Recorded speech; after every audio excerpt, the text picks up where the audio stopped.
Welcome back to another episode of the Conscious Entrepreneur Podcast.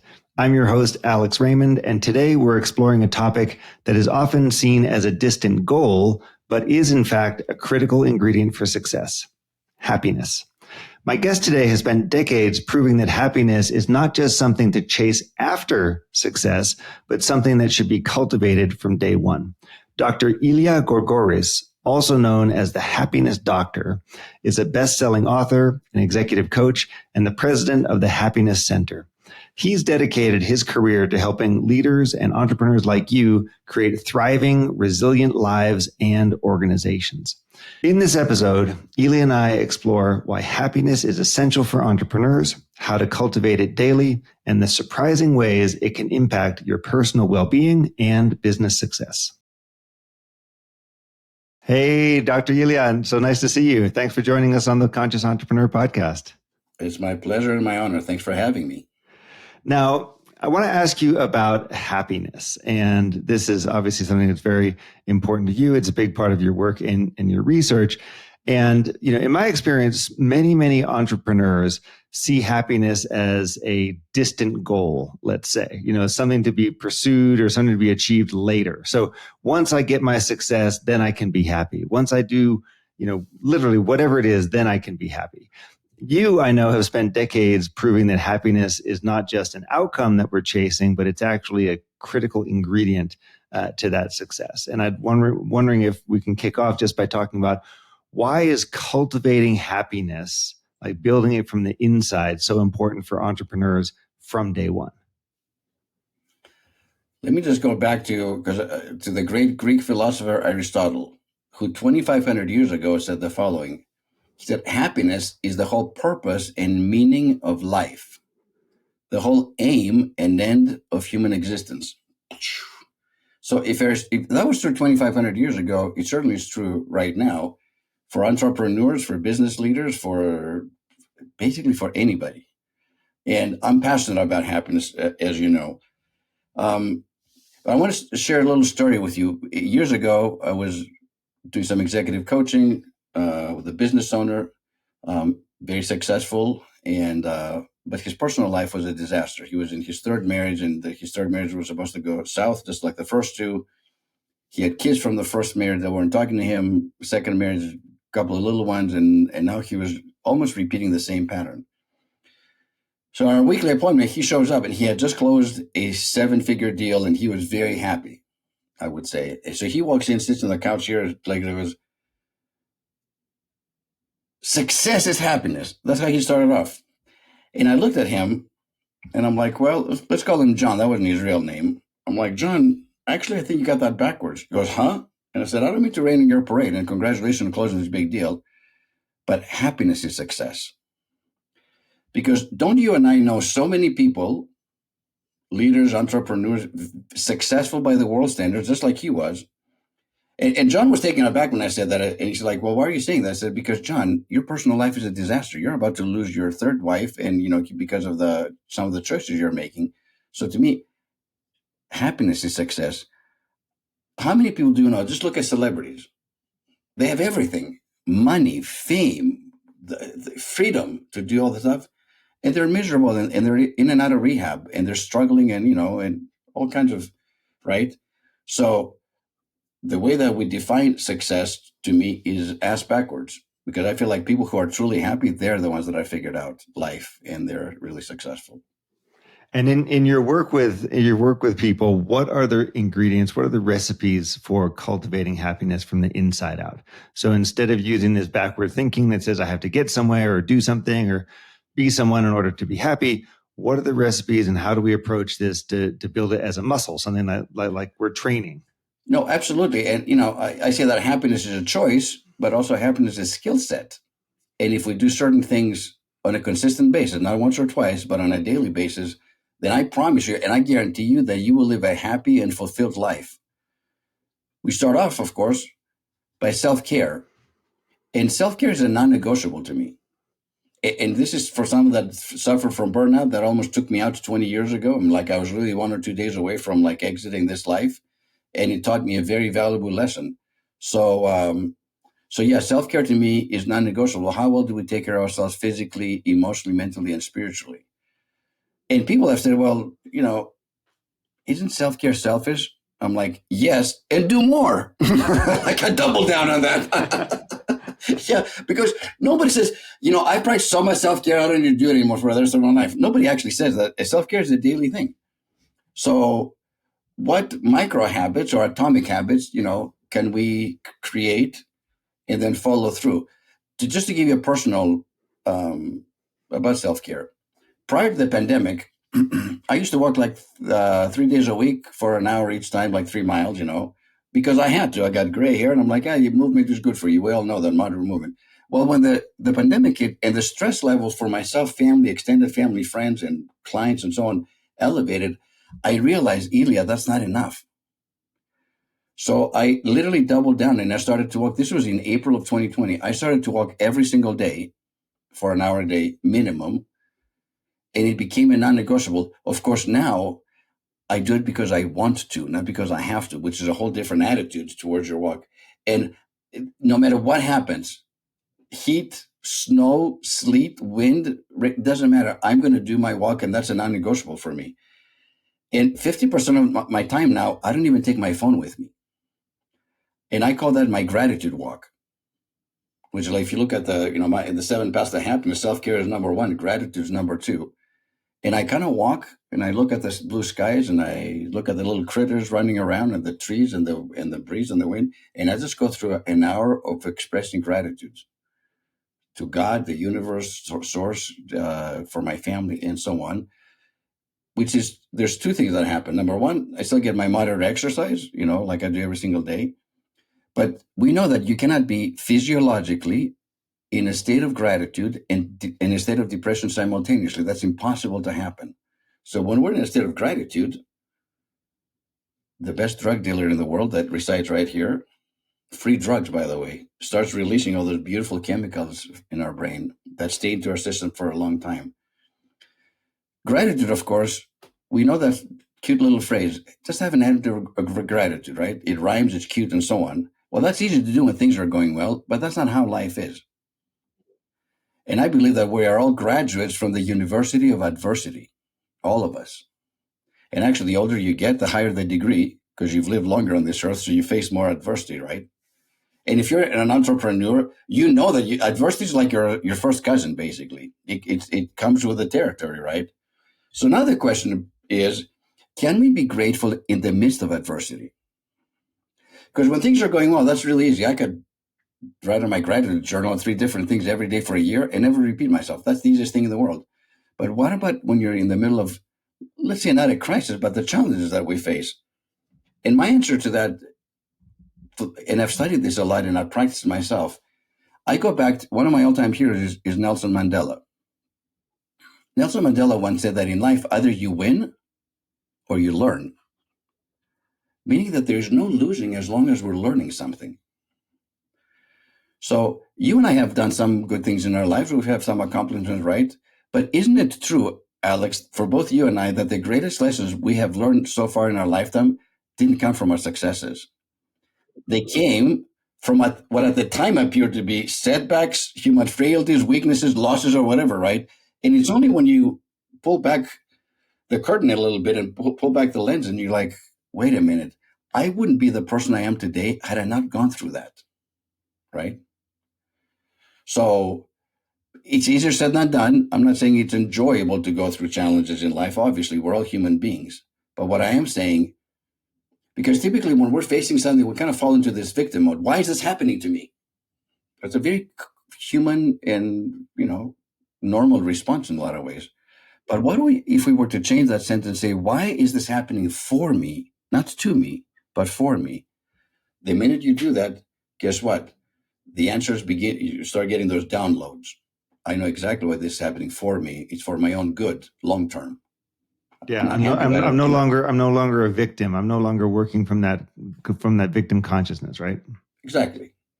And that's I think that's a significant switch. Once we can get to that point, no matter what happens in our lives, challenging, difficult, painful, traumatic, depending on what it is. But ultimately, if you find out what the lesson is, and then you lean into it. Because most of us, it's normal. If you have to face a challenge, I'm going to go escape. I'm going to run the other way. But the really successful people, when they face challenge, they lean into it. Yeah. Right? Michael Jordan was famous when they were interviewing him. It's Game 7 NBA championship. The Bulls are down by, 2 points, and there's got 3 seconds left. He didn't say, you know what, that's way too much pressure. I'm going to pass the ball. I'm like, no, give it to me. He leaned into the stress of the moment. And what happens when we lean, first of all, we gain muscle, right? As leaders, when you lean into the scary, the dark side, whatever you want to call it, we become stronger in the end. So what are other things that we can do to build our happiness muscle? You mentioned gratitude, you mentioned movement and getting out. And self-care. Self-care. One of the most underrated things, believe it or not, has to do with forgiveness. We don't really talk about it, especially in the business world. We don't talk a lot about that, and specifically self-forgiveness, which Gandhi said that forgiveness is the attribute of the strong. I would add to that forgiveness equals freedom, and self-forgiveness specifically. I believe, in my experience, and I spent 18 years as a clinical psychologist in private practice before I switched over to an executive coach and so on, is one of the most difficult things. Most people don't know how to do it, frankly. But self-forgiveness is the ultimate act of self-compassion. There's nothing more self-compassionate than forgiving ourselves. And, I have a process that I take people through, and it's not that hard to do. Once you get started, it's not that hard it's very doable.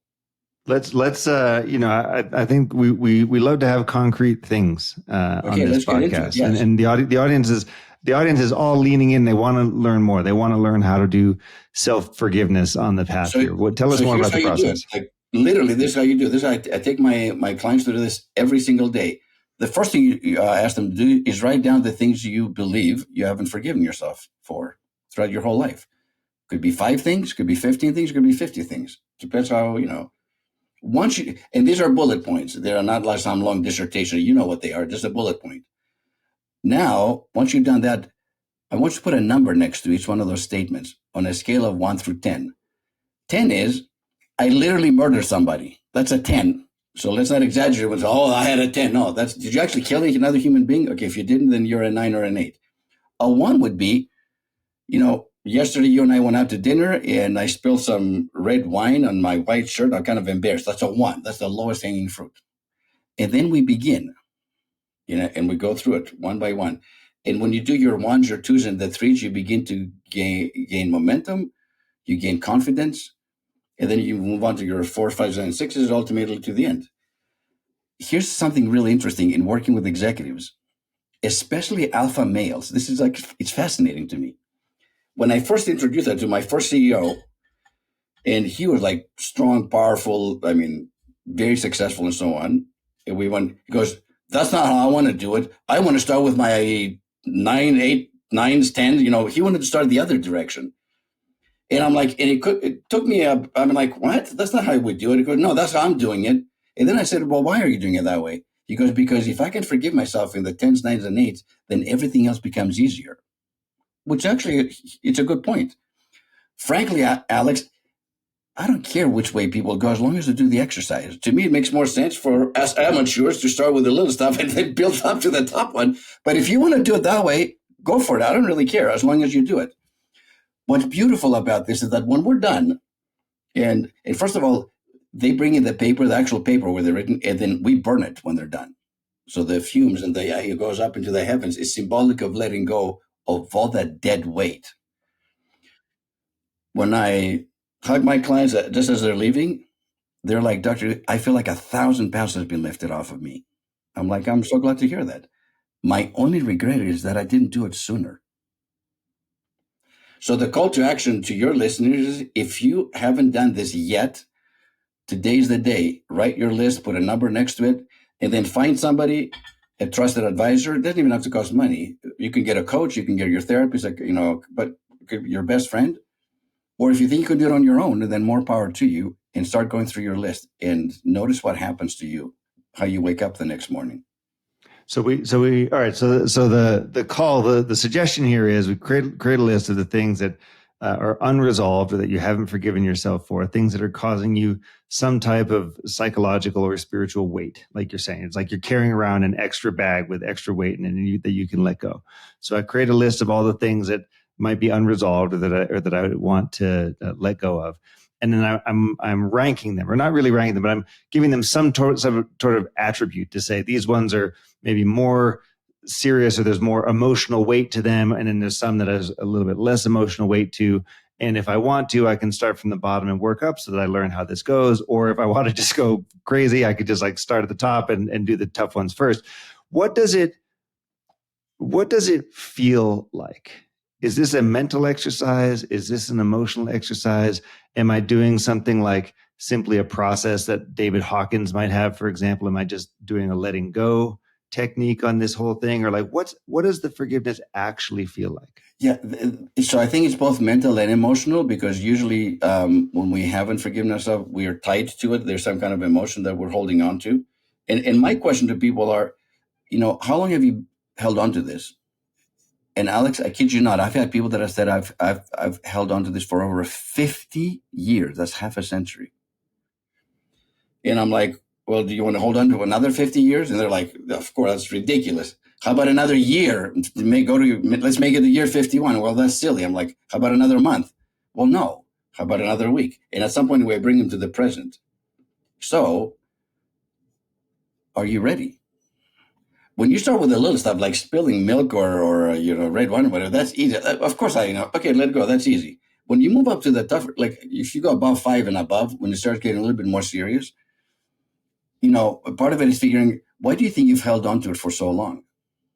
A lot of people haven't even thought about it. Well, I don't want to hurt. I don't want to get hurt again, or I don't want to, if it's just with somebody else.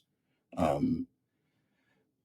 my biggest question is, how long will you let the inner critic run your life? This is specifically about self-forgiveness, not forgiving other people. It's like, well, what do you mean? It's like, well, if you actually practice self-love and self-care and all that stuff, you would have forgiven yourself a long time ago. So you've held on to this for some reason. And the reason, when you hear it out loud, it loses its power when they're actually able to share it with you. Well, I just kept that because I didn't want to make the same mistake again. I hear this all the time. And I'm like, John, that happened 40 years ago. Don't you think you've matured? You've grown as a human being. You've evolved. You've transformed yourself. You're not going to make the same mistake again. You were just a kid. You didn't know anything back then. So yes, you did. And so what did you learn from it? And so that's how I helped them to get through it. Yeah. And well, the link there to the inner critic is that by maintaining this story that I did something wrong and in holding on to the guilt, then I'm able to help the inner critic, give the inner critic ammunition for why I'm not a good person, why I'm not deserving, whatever the story is that I have in my head. The inner critic just like feeds on that stuff. And if I let it go, it takes an act of courage. What you're talking about is really courage, right? Say, hey, I'm going to look at my life. I'm going to look at the things that are unresolved or maybe were unsatisfying, or the things that I have not yet, totally completed. I'm going to complete as many as I can. That takes some guts. It takes some courage. And in doing so, it actually puts the inner critic to rest. It helps to calm down the inner critic. Now, the inner critic is going to be having a shit fit regardless, right? And kind of freaking out in the corner. And so instead we have to understand that's going to happen, but for the good for my own self-forgiveness and for the good of me, I need to make this happen anyway. And it's funny, so when I work with the inner critic, I ask my clients to imagine that they're in a courtroom and they're wearing a black robe and they're sitting at the seat, the judgment seat, like a judge basically, and they have a gavel. And I'm like, for the next 24 hours, I just want us to observe how often the inner critic pipes in and gives you a piece of his mind. It could be maybe once, it could be once an hour. I don't know. Every time you hear that, I want you to visualize that you're taking the gavel, like physically, and you're hitting and you say overruled. Every time you hear the inner critic, you're just like overruled. Every time you overrule, you start getting back some of your power. It's like taking stock back. Imagine if you started a business and somebody else has more than 50% stock of your own company. Right. A hostile takeover, I'm mad at, from the inner critic. When you start using the gavel, what happens is every time I do this, I just bought back 1%. Well, if I do it 10 times today, I just bought 10% of my own company back. And at some point, guess what happens? You talked about the inner critic not being very happy. You get to the 50-50 mark. So 50%, I'm trying to get my company, my power back. And the inner critic is going to fight you because the inner critic doesn't give up voluntarily. But at some point, as we continue to do that, guess what? The healthier, the higher self part of ourselves begins to ascend, and the inner critic begins to lose not only power, but the voice and the volume gets diminished. And at some point, do we ever get rid of the inner critic completely? I don't know, but we can get to like 90-95% of us being healthy, strong, powerful, enlightened, and the inner critic has a very small voice. So when he says something, like, you don't even use the gavel anymore, like, who's listening to you? Sure. You know? Well, I think, one of the things about the inner critic conversation is I've heard it expressed so many times as like a fight, right? You're supposed to be, fighting and winning against the inner critic and so on.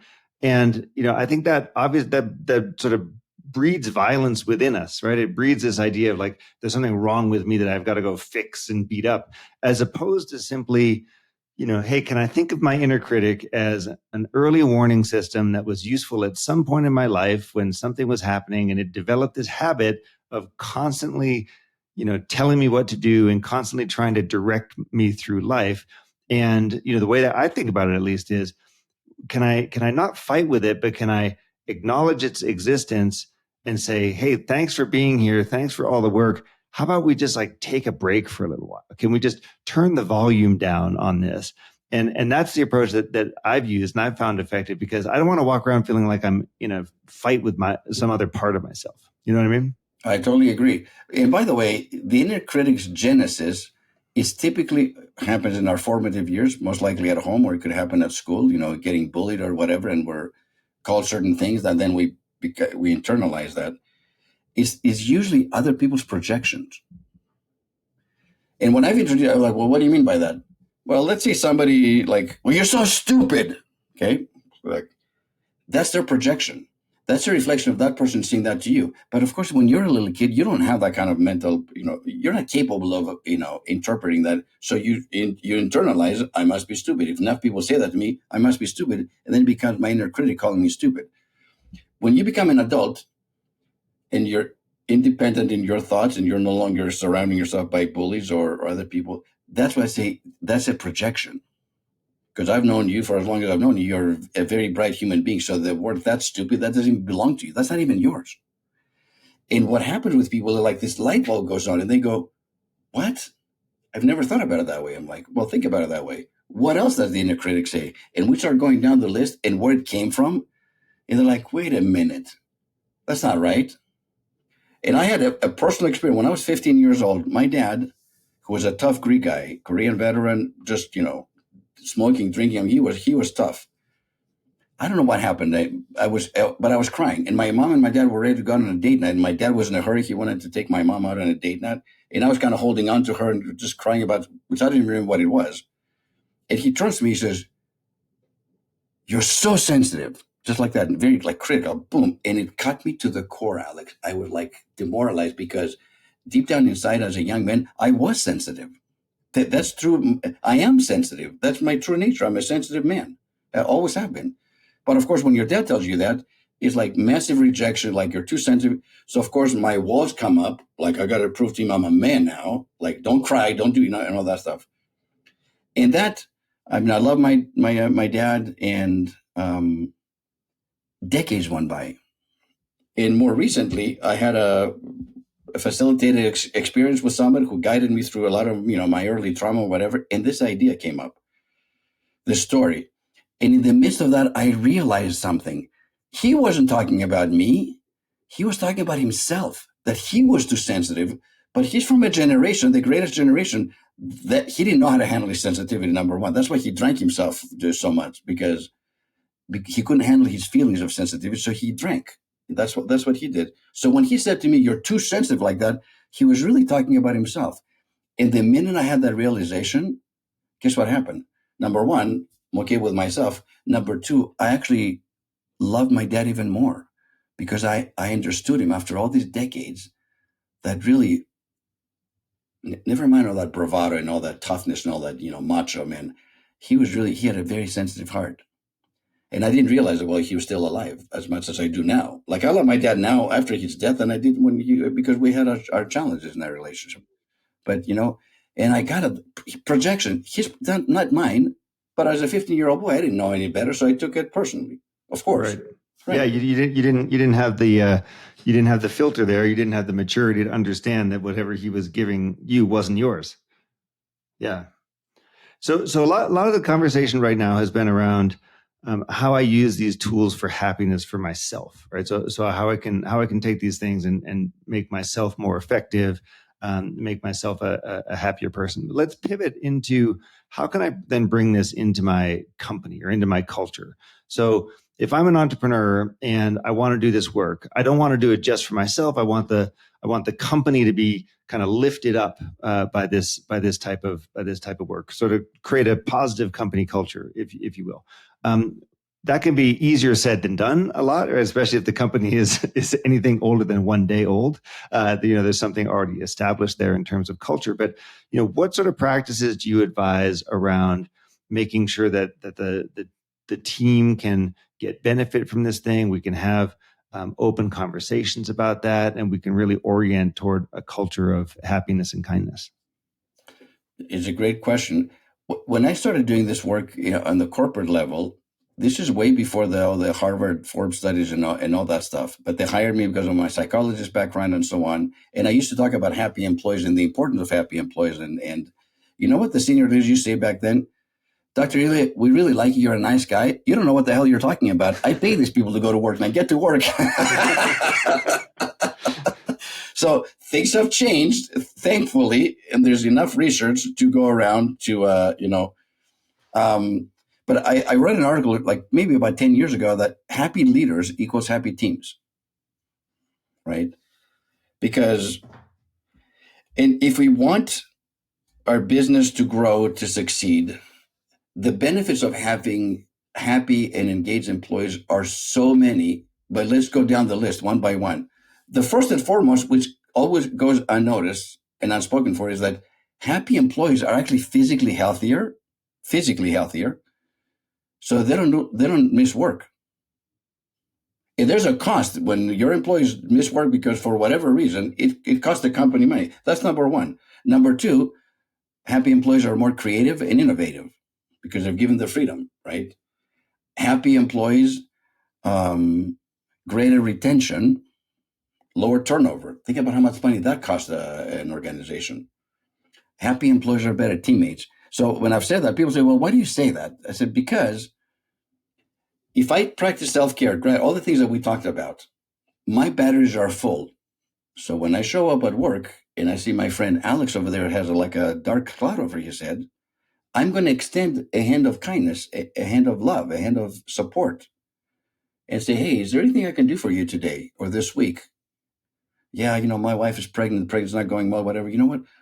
Why don't you go home? I'll take care of it. Go home and spend time with your family. I got you for this week, right? They're better teammates that way. And of course, as a result, the happy employees are more productive. And the other thing is that happy employees are the greatest marketing tool your company will ever have, because they begin to recruit great talent simply by bearing their testimony of what a great culture this is and what a great company this is and how great it is to work for Alex. He's a great CEO, man. I'm telling you, come to this company, you're going to love working here. And that doesn't cost anything. There's no marketing, budget for that. It's just people sharing how they feel. If you put all that together, of course, happy employees make companies very successful financially. It does impact the bottom line big time for all those reasons. And so how, as the CEO or the founder, how do you kick off that conversation? How do you bring this stuff to a wider team? Yeah, you do it by having what I call hot communication, HOT, H-O-T, which stands for honest, open, and transparent. And because we can't claim that we want to have employee engagement, a great corporate culture, and all that stuff when I, as a leader, owner, entrepreneur, CEO, I'm not walking the talk. We live in a world right now, in the post-pandemic world, where authenticity with a capital A is a must for a leader.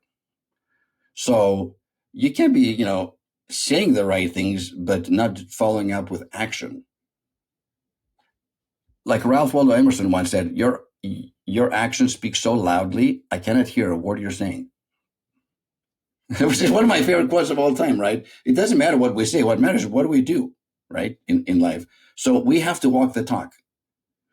I never ask anybody to do anything I'm not doing myself right now in my life. Because otherwise, why would I ask them to do something if I'm not even doing it, right?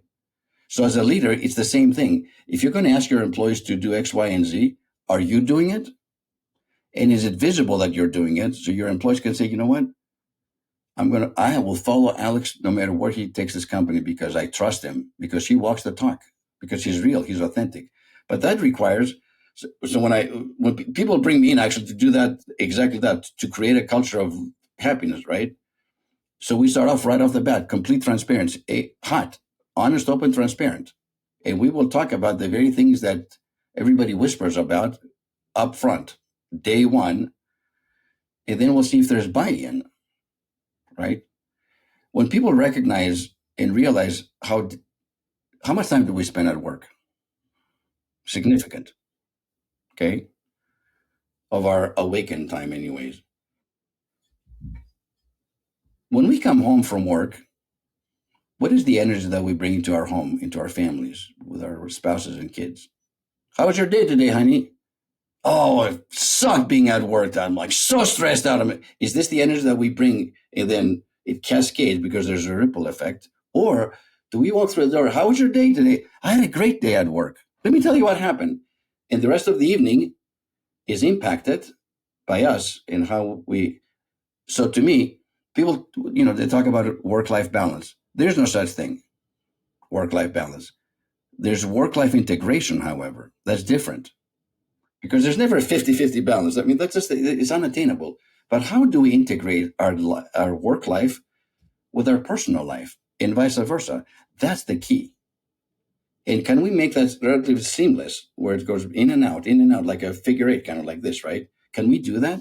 And when we do that, and we live our lives with purpose, and where our personal lives and our professional are in alignment, great things happen.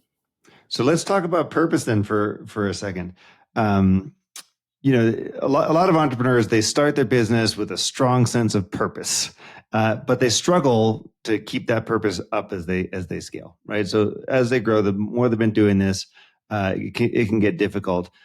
How do you recommend that we maintain the fire? How do we maintain passion and purpose as we're going through the ups and downs of actually building the company? There's a legendary sports agent by the name of David Meltzer who says the following, and I love this because that actually applies to everything that we do. And his mission, I'm going to just borrow that because it resonates with me. Maybe not in the order that he put it, but he has 3 statements. Make a lot of money, help a lot of people, have a lot of fun. Now, me being Greek, I would reverse that. Have a lot of fun, help a lot of people, make a lot of money.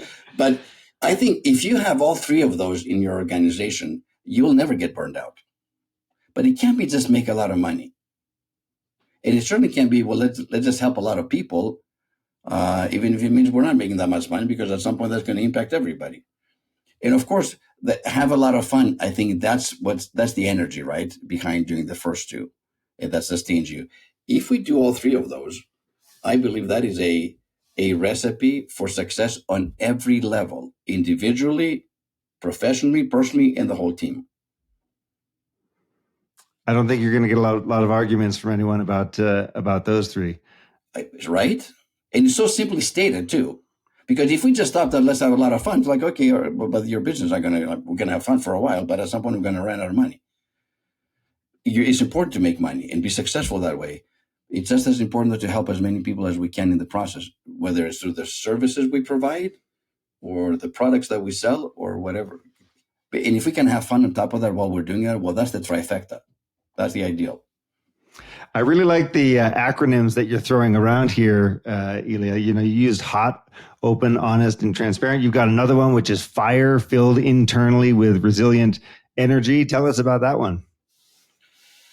Well, what I've learned, resilience and actually flexibility during the pandemic. That's one of the things I co-wrote another book about the pandemic, how to emotionally navigate the challenges, and realize that. And I'll just use this analogy: the oak tree and the palm tree. The oak tree is this beautiful, majestic, 100 feet high, provides shade, stable, strong, powerful. However, in a crisis, meaning in a hurricane, if there's enough rain and enough saturation on the ground, and then you had enough wind, guess what happens to oak trees? They come crashing down on people, cars, homes, right? This happens every year. On the flip side, the palm tree, which is kind of exotic and, kind of tropical, kind of cute, at the peak of the storms, and now I'm talking about the storms of life, palm trees will actually bend all the way parallel to the ground, like almost flat like this. But when the storm passes, when the sun comes out, and every storm does pass eventually, guess what happens to palm trees? They rise up. And they're actually stronger than they were before the storm because their roots underground had to hold on for dear life during the peak of the storm. So the call to action, of course, let's be, although I love oak trees, but in a crisis moment or when we're facing challenges, we need to be palm trees, flexible and adaptable. So as I've shared this message with, all over the world, people say, well, that's a cute analogy. I remember that, be a palm tree, don't be an oak tree. But what does that actually look like in human form, an oak tree? So an oak tree sounds like this. Well, this is how I've done things for the last 40 years. I'm not going to change now. Because what you've done the last 40 years may have been successful, because oak trees are successful until they're not. They're stable and they're beautiful and majestic, but you got to prepare for the hurricane. And if you don't, guess what? The competition is going to kick your butt. So flexibility and adaptability are the key to resilience in business and in our own personal lives. And if we're not flexible, think about professional athletes, right? Any sport, pick any sports, soccer, football, hockey, baseball, basketball. Before the big game starts, and these are the elite, they get paid millions of dollars just to play a game, by the way. But it's the best that we have on this planet. Before their game starts, they're out there in the field, in the court. What are they doing for like half an hour before the game starts? They're stretching, they're warming up, they're getting ready, Why are they doing that? They're doing that because they don't want to get hurt. They're because of the oak tree, palm tree thing. Yeah, exactly. And we're talking about the elite, the physical beings that are at the peak of their game. Even they need to stretch. Even they need to be flexible, because if they don't, just like Alex said, they're going to pull a hamstring or worse. So you and I, in the Super Bowl of life, in the game of life, don't we also need to be flexible and adaptable as we face these challenges that are almost never ending, kind of? That's why that's really important. Flexibility and adaptability is key to success. Fantastic. That's a really great call to action here, I think, for so many entrepreneurs to stay flexible, not to get stuck in our ways, to really be out there and adapting to the environment and paying attention to stuff. And, I just really appreciate you guiding us through this view of happiness that you have, giving us the tools and mindsets there. Anything as we wrap up, any last comments on maintaining the inner fire as entrepreneurs? Yeah, I think my parting comment, Alex, is this: do not procrastinate your happiness. Forget all the whens. When my business is up and running, when I make a lot of money, when I have all the time in the world, when I am in the right relationship, when I have kids, when the kids grow up, when the kids graduate, when the kids get married, when I retire, forget all the whens. There are no guarantees any one of us will be alive tomorrow. None. We know that. I mean, people just go just like that. So live your best life now and don't procrastinate your happiness. And by the way, when the happiest version of you is walking around this beautiful blue planet of ours, guess what? You inspire others to do the same. Because happiness is healthy. Happiness is sexy. People are attracted to people who are happy, right? Wow, I want to look at that energy this person has. I want some of that, whatever they have, right? And of course, happiness is inspiring, especially as a leader. When they see you walking, confidence is not enough. Oftentimes we talk about have a winning mindset. Nothing wrong with that. I go further than that, though. Where's your heart set?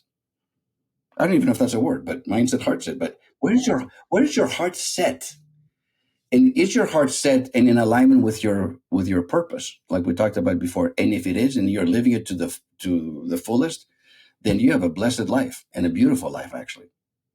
And you inspire all the other ones that are looking up. Listen, we all have a sphere of influence. 100 people, 1 million people, 10 million, whatever. Whatever that sphere of influence, when the best version of ourselves is out there, it inspires others to do the same and to live their best lives, which is the ideal, of course. That's the ripple effect. Fantastic. Well, thank you so much for joining us here, Dr. Elia Gourgouris. Really appreciate you having you on and learning so much about happiness, kindness, and this path forward. Thanks for being here. That's my pleasure. Thank you, Alex.